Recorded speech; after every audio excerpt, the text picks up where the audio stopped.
Have you ever wondered, if God is so loving and powerful, why did He even create us, knowing that many would suffer and even end up in hell? Why would a good God take such a risk? Is this some kind of test? Or are we missing the bigger picture? Let's go deeper. This question has haunted many minds and hearts. Believers, skeptics, philosophers, seekers.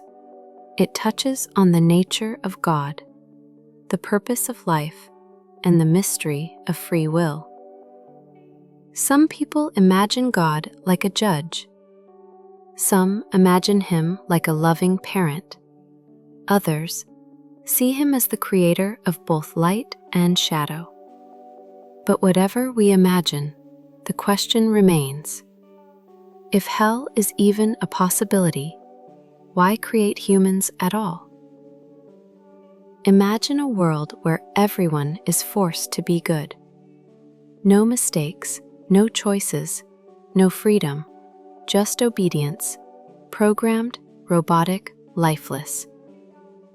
Would that world mean anything? Real love requires real freedom, and freedom means we can choose wrong. We can ignore truth. We can walk away from light. God didn't create robots. He created beings with the power to choose. Because without choice, there is no meaning in love, no meaning in kindness, in growth, or even in pain. We're not born perfect. We're born with questions, desires, struggles, and through all of that we grow. Earth isn't a place of perfection, it's a place of learning, of becoming. God gives us time to reflect, time to fail, time to heal.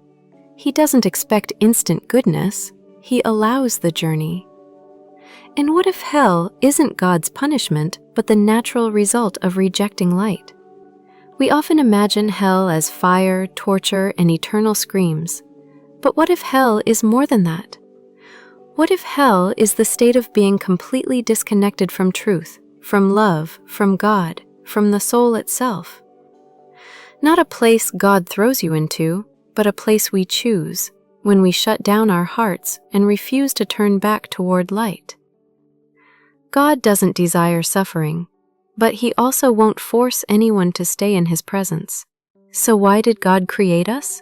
To experience love, to reflect His light in countless unique ways, to learn, to fall, to rise again, to taste the beauty of free will, and to return to Him by choice.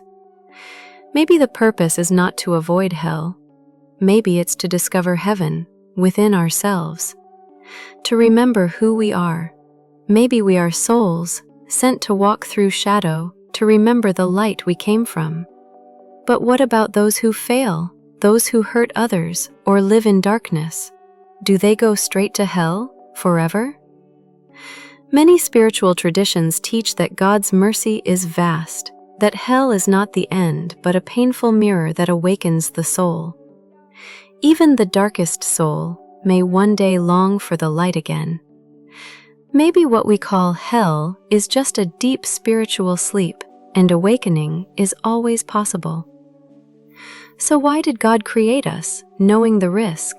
Because love is worth the risk. Because light only means something when we've known the dark. Because we are not here to be perfect, we are here to remember who we truly are. And maybe, just maybe, hell is not proof that God failed, but a sign of how far He lets us choose. And heaven? That is not a reward, it is our home, and God is patiently waiting for every soul to return.